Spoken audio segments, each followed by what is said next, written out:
জয় গুরু। জয় তো শ্রী শ্রী বাবামণি। আজকের আলোচিত বিষয়, ভগবানকে কি কেউ দেখেছেন বা দেখা যায়?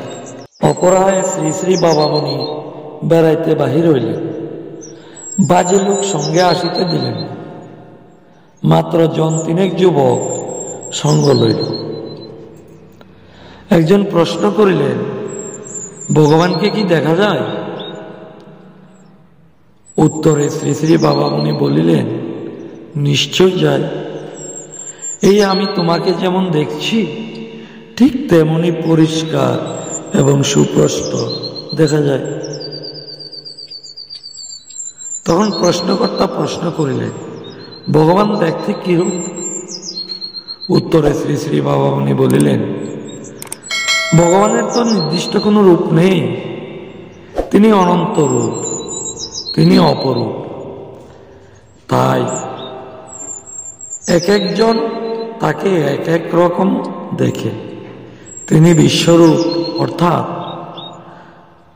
বিশ্ব হয়েছে অনুরূপ, যার মূল রূপটি হচ্ছে তার। আর বিশ্বের কোটি কোটি সৃষ্টি বৈচিত্র্য সব হচ্ছে তার অনুরূপ, পশ্চাতের রূপ। রূপের আভাস মাত্র, রূপের কণা মাত্র, রূপের ছায়া মাত্র, রূপের অংশানুর অংশ মাত্র। বিশ্বকে দেখে বিশ্ব বৈচিত্র্যের মাঝে তার রূপের আভা মাত্র দেখে পাব।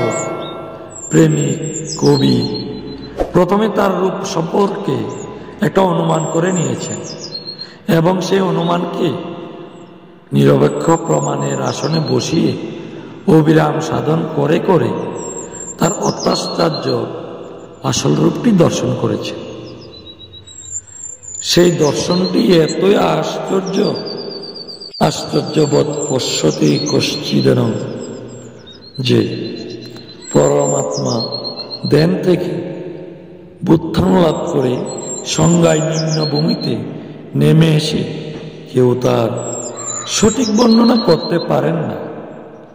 মানুষের ভাষা এতই অসম্পূর্ণ যে বর্ণনার যার ক্ষমতা আছে তিনিও ভাষার অভাবে চুপ মেরে যান। এই জন্যই এক একজনের অনুভূতি এক একভাবে জগতে প্রচারিত হয়।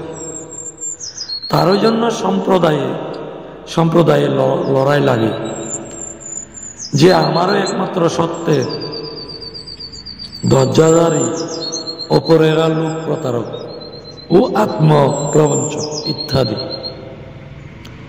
শ্রী শ্রী স্বামী স্বরূপানন্দ পরমহংসদেব অখণ্ড সংহিতা 14 খণ্ড হইতে সংগৃহীত, পৃষ্ঠা নং 47 এবং 48। জয় গুরু। জয় তো শ্রী শ্রী বাবামণির জয়। জয় অখণ্ডের জয়। জয় মা মনের জয়।